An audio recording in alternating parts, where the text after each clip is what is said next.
स्वामी जी, हरियाणा बोल न्यूज में आपका स्वागत है। कई वर्षों से ज्योतिष के ऊपर रिसर्च कर रहे हैं और आपकी बहुत गहरे में रुचि मेडिटेशन ध्यान में भी है। इसके ऊपर आप अपना कुछ विचार रखें ताकि हमें भी सहयोग जीवन में मिले।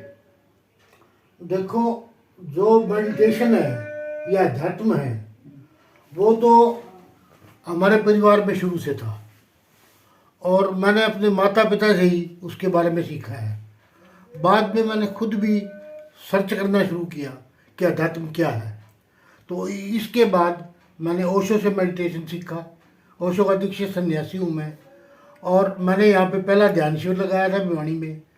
तो काफ़ी लोग मुझसे इस विषय में पूछते रहते हैं और मिलते रहते हैं, और आज भी ध्यान जो है मेरा एक प्रिय विषय है और मुझे ध्यान में बहुत आनंद आता है। तो स्वामी जी, आप अपने विचार ज्योतिष पर भी रखें। देखो, ज्योतिष की रुचि मुझे एक घटना से शुरू हुई थी। वो घटना ये थी कि मैं प्री मेडिकल का स्टूडेंट था, तो मेरे मार्क्स भी अच्छे थे, मैं डॉक्टर बन भी सकता था, लेकिन किन्हीं पारिवारिक परिस्थितियों के कारण मैं डॉक्टर नहीं बन पाया। तो फिर मुझे ये रुचि हुई कि देखना चाहिए कि हमारे भाग्य को कौन बनाता है, कौन सी वो फोर्सेज हैं, कौन सी वो शक्तियाँ हैं जो हमारे भाग्य को निर्धारित करती हैं। और इसलिए मेरी ज्योतिष में रुचि हुई, और आज मैं ज्योतिष की वेबसाइट भी चलाता हूँ जिसका नाम है www.astrospiritual.in। उस पर अपने आर्टिकल अपलोड करता हूँ और काफ़ी लोग ज्योतिष मेरे से पूछने भी आते हैं और मैं उनको गाइड भी करता हूँ। ज्योतिष के अनुसार स्वामी जी, क्या हम आपकी दी गई सलाह के अनुसार चल करके जीवन में कुछ लाभ प्राप्त कर सकते हैं? निश्चित रूप से कर सकते हैं। आप एडवांस में ये जान सकते हैं कि आपको सर्विस में ज़्यादा फायदा है या बिजनेस में ज़्यादा फायदा है। आप ये जान सकते हैं कि आपके बच्चे कौन से सब्जेक्ट्स में ज़्यादा अच्छा करेंगे।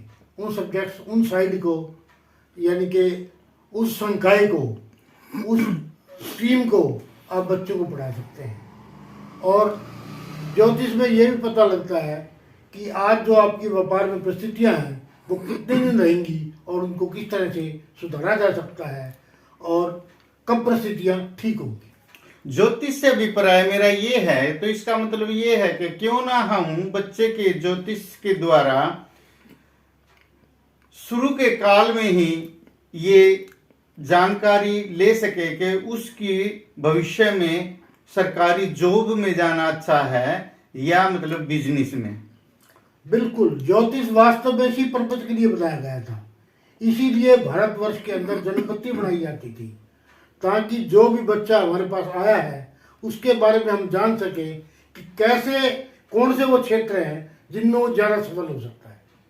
नौकरी में सफल हो सकता है, सरकारी नौकरी में हो सकता है, प्राइवेट नौकरी में हो सकता है, कौन से स्ट्रीम की, कौन से विषयों की वो शिक्षा प्राप्त कर सकता है। इन चीज़ों का हम पता कर सकते हैं। स्वामी जी, एक सवाल आपसे मैं ये पूछना चाहूँगा जी। जैसे कि देखो, ज्योतिष को लेकर विभिन्न प्रकार के लोगों के अपने अपने भिन्न भिन्न मत है। ठीक है। ठीक है जी। कई लोगों के अनुसार ज्योतिष के बारे में ये भी बोला जाता है कि ये एक मिथ है, ये मिथ्याभास है। एक क्या है? मिथ्याभास। हाँ, मिथ्याभास है ये। अच्छा। ठीक है भाई, ये कोई साइंटिफिक इसकी मतलब रीजन नहीं है। तो आप उन लोगों को क्या कहना चाहोगे भाई? वास्तव में मतलब ये एक साइंस के तरीके से इसको, ज्योतिष को देखना चाहिए या फिर एक मिथ्या के रूप में इसको देखना चाहिए? देखिए, वास्तव में ज्योतिष एक विज्ञान भी है लेकिन एक कला भी है। कला, विज्ञान तो इस सेंस में है कि जो चारों तरफ ग्रह और जो पिंड, यानी कि ग्रह हमारे चारों तरफ घूमते हैं, हम पर अपना प्रभाव डालते हैं, उस विषय से हमारी जो है ना प्रोग्रेस होती है। और मिथ्या लोग इसलिए कह देते हैं कि उन्होंने ज्योतिष गणित पढ़े नहीं है। वास्तव में जिन्होंने ज्योतिष गणित पढ़े नहीं है वो जो है ना इसको मिथ्या बताते हैं। काफी लोगों से ये भी सुना है कि आज इंसान चांद तक पहुंच चुका है, और वो कहते हैं भाई किसी का शनि ग्रह भारी हो गया, या फिर ऐसा कुछ लोग बोलते हैं भाई। मतलब बहुत सी ऐसी मतलब लोगों को शंका में डाल देते हैं ज्योतिष, तो फिर वो शंका के मारे मारे वो दर बदर ढूंढते रहते हैं, और फिर लास्ट में वो साइंस को मानने से इनकार कर देते हैं। देखो, मैं आपको इस विषय में ये कहूँगा कि जिन लोगों के पास ज्योतिष का नॉलेज तो कम है, ज्ञान तो कम है, और जो इसको आर्थिक दृष्टि से अपने लाभ की बात ज़्यादा सोचते हैं, वो लोगों को मिसगाइड करते हैं। अच्छा जी। वास्तव में हम इससे ठीक गाइडेंस प्राप्त कर सकते हैं और ठीक प्रगति जीवन में प्राप्त कर सकते हैं। देखिए, मैं आपको एक एग्जाम्पल देके बताता हूँ। कई साल पहले मेरे पास एक युवती ज्योतिष पूछने के लिए आई थी, और वो ये पूछ रही थी कि मैं किसी युवक से लव मैरिज करना चाहती हूँ, तो मुझे उस मैरिज में सफलता मिलेगी या नहीं। तो मैंने उसके पास दोनों के बर्थ पार्टिकुलर्स थे, तो मैंने उनकी दोनों की जन्मपत्री एनालाइज करके उस लड़की को ये बताया कि जो लड़का आपसे प्रेम का नाटक करता है वास्तव में वो फ्रॉड है, उसके कई लड़कियों से रिलेशन मिलेंगे, और आप अपने तरीके से इस बात का पता करिए। तो उसने पता किया और वो बात सत्य निकली। कुछ दिन के बाद वो फिर आई मेरे पास, यूं बोली, आप मुझे ये बताइए कि फिर मैं किस चीज़ में सफलता प्राप्त कर सकती हूँ। तो मैंने उसको कहा कि आप प्रशासनिक क्षेत्र में जाइए, और आपकी जनपति को देखते हुए ये लगता है कि आप प्रशासनिक क्षेत्र में बहुत उन्नति करेंगी, और आज वो एक सक्षम प्रशासनिक अधिकारी हैं। आज के दौर में जो लोग हैं वो साइंस पे ज़्यादा विश्वास करते हैं, और ज्योतिष वगैरह में बहुत कम विश्वास करते हैं। तो मेरे को आज तक मतलब ये समझ में नहीं आ रहा कि मतलब आप इतने पढ़े लिखे होने के बावजूद आपने कई डिग्रियां प्राप्त की है, और मैंने ये तक सुना कि आप मतलब फॉरेन कंट्री से ही मतलब एस्ट्रोलॉजी पढ़ के आए हो। तो इस बारे में मतलब आप बताओ भाई, मतलब क्या फॉरेन के लोग एस्ट्रोलॉजी को मानते हैं? आज तो सारे विश्व में एस्ट्रोलॉजी को बहुत लोग मानते हैं, और जहाँ तक फॉरेन कंट्री का संबंध है, मैंने फॉरेन कंट्री में कोई शिक्षा ग्रहण नहीं की है, लेकिन फॉरेन कंट्री के कुछ लोग हैं जो मुझसे कंसल्टेशन ऑन वीडियो लेते हैं या व्हाट्सएप कॉल पे लेते हैं। अच्छा जी, प्रदीप जी।